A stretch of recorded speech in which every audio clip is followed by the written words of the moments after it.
and so on. And clearly there are global issues such as climate, which need to be addressed on a global basis.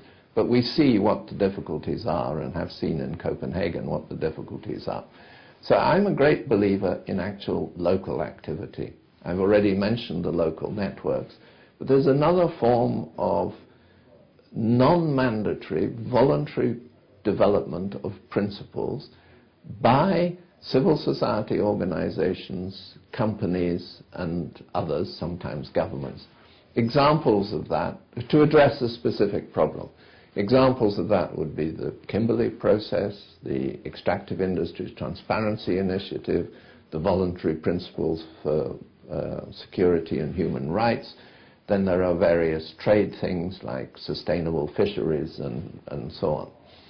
Now these are hammered out by progressive companies, constructive NGOs and others to find out what are practical solutions to some of these problems.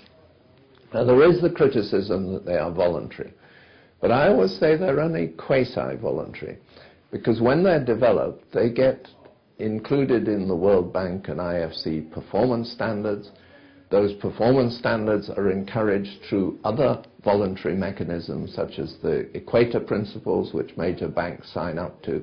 So you can't get a major project financed by an Equator Principles bank, and that covers nearly all major project financing, unless it's in line with the performance standards of the World Bank.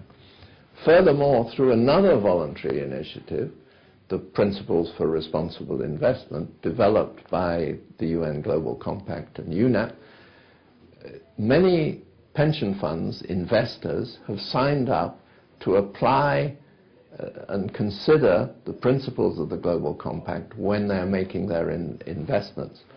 And that's a movement which now involves, I forget, several hundred companies. The total assets under management of these companies are $20 trillion, an enormous sum of money.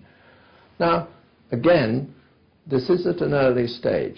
We can't pretend that all those 20 trillion really pay attention to the principles of the Global Compact when they're making their investment. But a bunch of them, a significant bunch of them, do.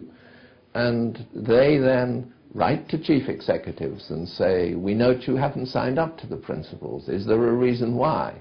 Or we note that you are reporting on it and doing very well, and we appreciate that as investors. And when investors write to chief executives tend to read the letter because these are their shareholders.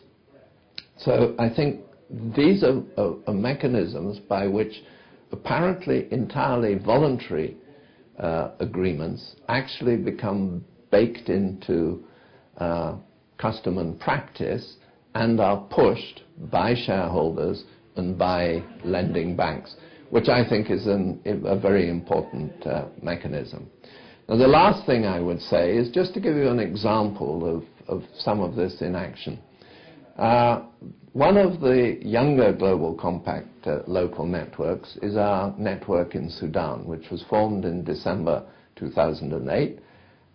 It's politically clearly very sensitive, and that network is growing. It has involvement of international companies, of national Sudanese companies, of whom there are some really excellent examples, and is now supported by the government. I visited there last year and saw how it was beginning to make progress. And this year, a couple of months ago, we had a meeting as part of the United Nations Global Compact to look at some guidelines we were producing for what are the responsibilities of companies in zones of conflict, or what we call more politely conflict-sensitive zones, because they may not actually be in conflict. They may be sensitive to conflict, about to go into conflict or whatever. And the fact that we could have this in Sudan, which is clearly, and I think we had 6 ministers attending initially, and at least 2 of the ministers stayed right through the whole meeting, and they agreed that Sudan is a classic example of a country under stress and strain and potential conflict and past conflict. And the ministers we had, of course, were the ministers of the Government of National Unity, which represent both the North and the South. And through that, we were able then to bring together corporations, oil-producing corporations, so CNPC, the Chinese company, the ONGC, the Indian National Company, Western companies such as Total, to talk about what particular care they have to take when operating in a country such as Sudan. And those guidelines will be coming out at our big meeting in New York in June.